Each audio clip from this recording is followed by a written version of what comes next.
In 1952, American security technicians were searching the residence of the United States ambassador in Moscow when they found something that seemed impossible. Hidden inside a wooden carving of the Great Seal of the United States was a listening device, but it had no battery. No power cable, no obvious transmitter, nothing that should have allowed it to broadcast a conversation out of the room. And yet for years, the Soviets had been able to listen whenever they wanted. The most disturbing part was not where the device had been hidden. It was how it had arrived there. The Americans had put it on the wall themselves. The story began on August 4th, 1945. Germany had already surrendered. The war against Japan was still continuing, and the United States and the Soviet Union were officially allies. In Moscow, Soviet schoolchildren presented American Ambassador W. Averell Harriman with a large hand-carved wooden replica of the Great Seal of the United States. It showed the familiar American eagle, wings spread, shield across its chest. As a diplomatic gift, it was almost perfect. It was patriotic, impressive, and apparently harmless. The carving was taken to Spaso House, the ambassador's official residence in Moscow, and displayed in the residential office. That location mattered. Spaso House was not simply a home.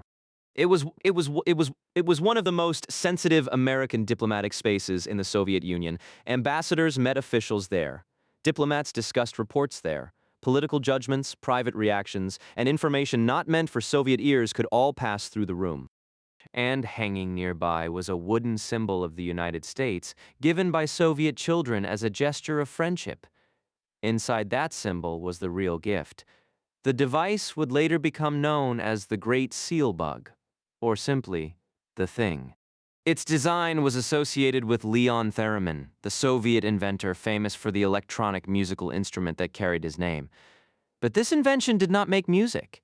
It was built to disappear into the background and wait. A normal hidden microphone of the period had a problem. It needed power. Batteries eventually died. Wires could be discovered. An active radio transmitter produced signals that could potentially be detected. If American security officers searched a room for a conventional bug, those were exactly the kinds of clues they hoped to find. The Thing avoided almost all of them. At its heart was a passive cavity resonator with a thin diaphragm. It did not sit on the wall continuously transmitting. It had no power source of its own. Instead, Soviet operators outside the residence could aim a high-frequency radio signal toward the device. That incoming energy activated or illuminated the resonator. When someone inside the room spoke, sound waves caused the thin diaphragm to vibrate. Those tiny movements changed the radio signal reflected back from the device. A receiver outside could detect those changes and recover the sound of the conversation. In simple terms, the Soviets did not need to hide a complete radio station inside the ambassador's wall. They only needed to hide something that could respond when energy was sent to it from outside.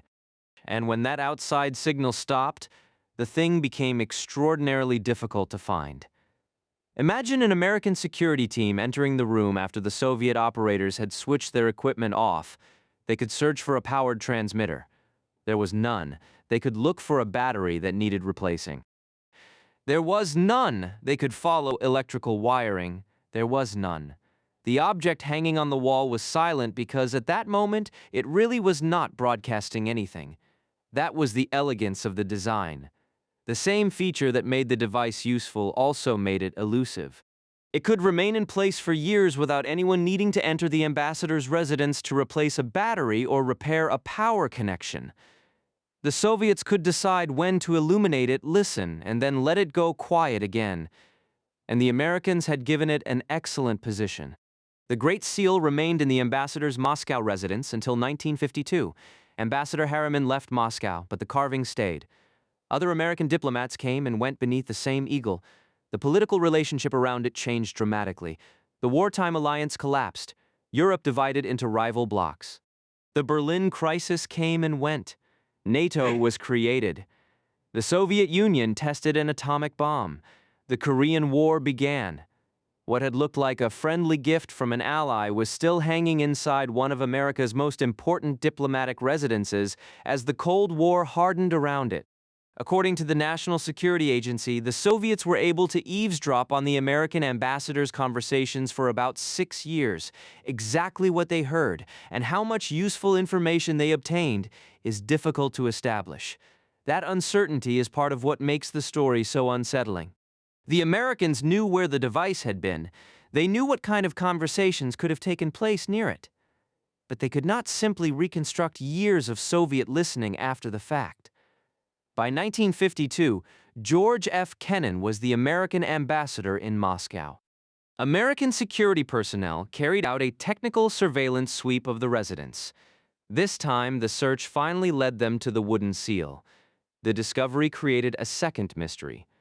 Opening the carving revealed the concealed device, but understanding it was not immediate. American experts were familiar with microphones and radio transmitters. What they were looking at did not behave like the conventional bugs they expected. There was no battery to explain, no powered electronic circuit performing the obvious job of transmission. The physical simplicity was precisely what made it sophisticated.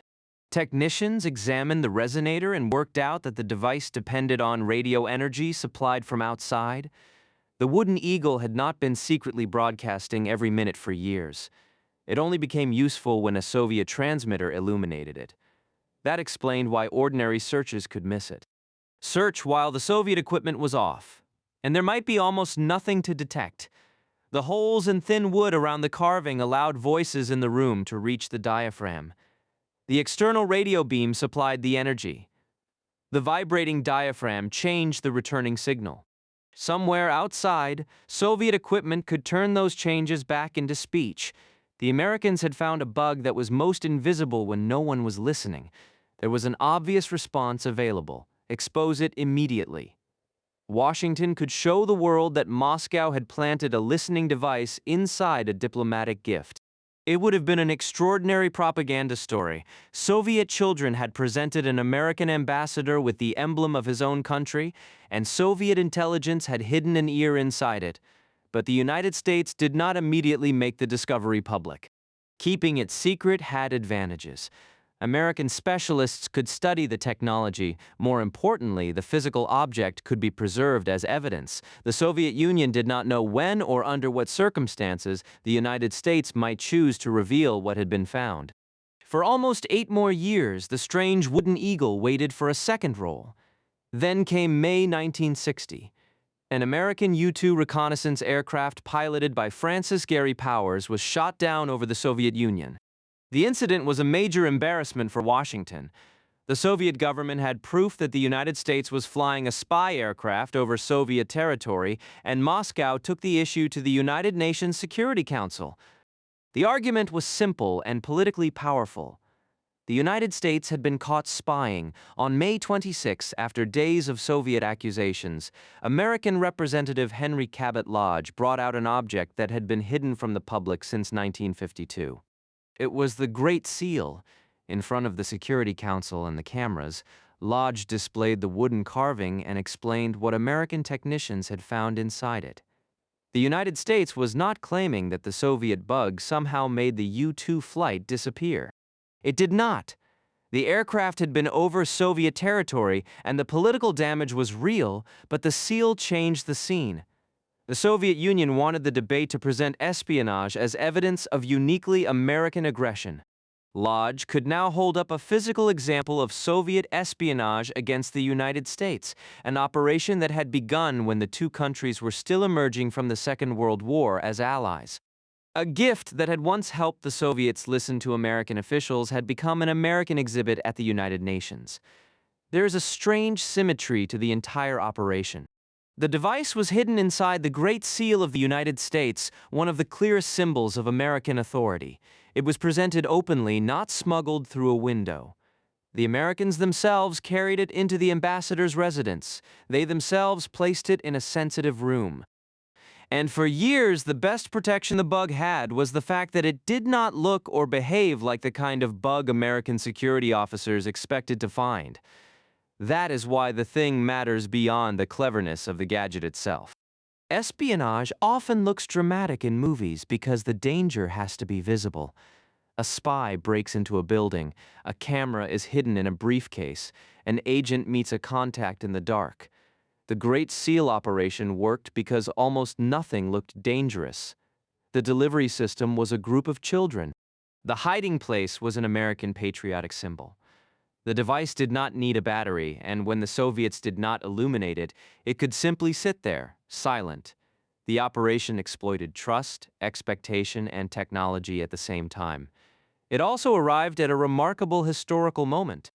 On August 4, 1945, the United States and Soviet Union could still publicly describe each other as wartime partners. Within only a few years, they would become the central rivals of the Cold War. The wooden eagle crossed that entire transition without moving. The people beneath it changed. The alliances changed, the global balance changed, but the device remained where it had been placed. And perhaps that is the most effective part of the story. The Soviets did not need to break into the ambassador's office every night. They did not need a spy hiding behind a curtain. They did not even need their secret microphone to contain its own power. They had convinced the Americans to hang it on the wall for years. One of the most sophisticated Soviet listening devices in Moscow was concealed inside a symbol that said exactly the opposite of what it was doing. On the outside was the emblem of the United States. On the inside was an invisible line back to Soviet intelligence. And when the Americans finally discovered it, they did not throw it away. They saved it until the day they could make the Soviets listen to the story themselves.